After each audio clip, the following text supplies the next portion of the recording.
As mentioned, I'm Jessica McKay. I am a graduate researcher at UAF's Automated Construction and Advanced Materials Laboratory, or ACAM Lab, up in Fairbanks. And my master's degree is actually looking at utilizing mariculture byproducts and glacial till to make an alternative concrete.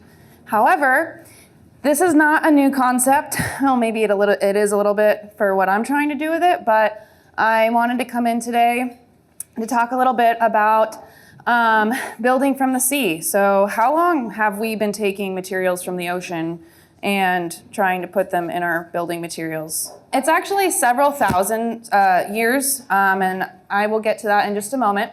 But basically, building is something that is essential to all of us.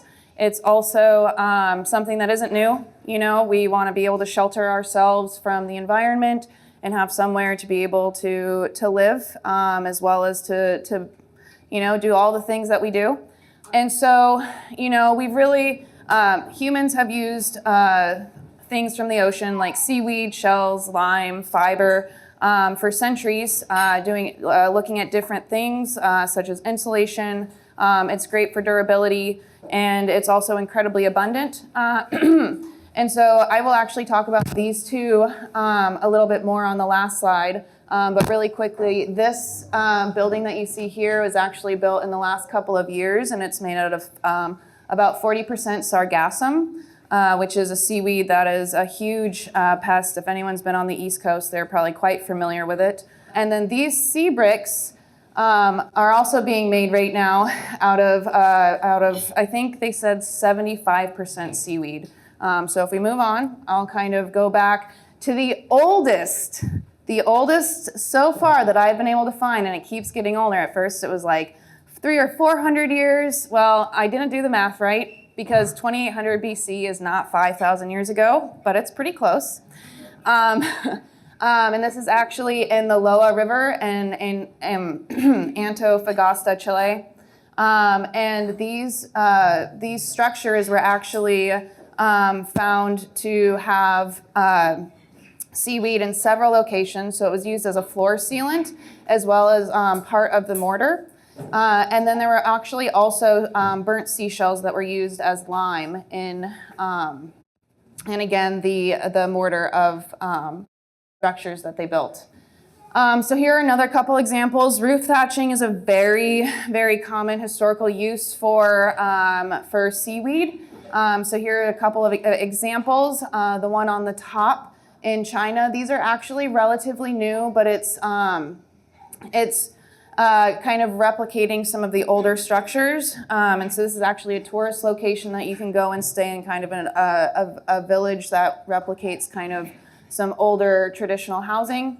And then this one down here, which is on Lake Sal Island in Denmark, is really interesting. I think that it's so cute. Aesthetically, it's great. So anyway, something that's really interesting about this. So these homes were actually built in about the 16th century, but the construction on this island was traditionally done by women. Of course, I love that. So one of the things that I found super interesting is the way that they actually set up and structured this thatching is kind of in a similar to a knit style. So if you go and look this up, you can actually find some more detailed drawings of how these structures were developed, and it's really amazing. So one of the cool things about seaweed is, as far as a building material goes, is that, I don't know, has anyone ever tried to light seaweed on fire? Except for me? Okay, a couple people, awesome. How easy is it to light on fire? It smolders if you're lucky. And so that is amazing. Like, that's a great way to utilize this in our buildings. We don't want our buildings to catch on fire. And so, as much as this looks like it could absolutely go up in flames, there are incredible properties in seaweed that make it rot resistant, pest resistant, and fire resistant. Okay. So I want to talk a little bit about seashells as well. Seashells have been used for a very long time as well. This is actually a picture of the Pantheon. They use seashell ash as lime in Roman construction. This is something that most people kind of think about Roman concrete and about how long it's lasted. And in part, that is attributed to some of the products that they were pulling from the sea. Another really cool example of seashell construction is actually this tabby construction, which you can see in the southeastern coast of the US in Florida, and this one is actually in South Carolina. But you can see it's kind of used as an aggregate here in their wall system. And I just find it to be really beautiful. And I actually was just talking to somebody last night who wants to do a trial and make a one out of oyster shells down in Ketchikan for like just a wall fence. But I think it's really exciting, and it's just different ways for us to be able to utilize the resources that are around us and also our byproducts. There are a lot of up-and-coming technologies and building materials that are actually commercially available today. None of them, at least that I'm aware of, exist in the United States. But as you can see, there are many different countries that are really kind of pushing towards trying to incorporate biomaterials into their building products. You can see there's fiberboard. I found these tiles to be absolutely stunning. These are coming out of England. And then again, this sarga block out of Mexico.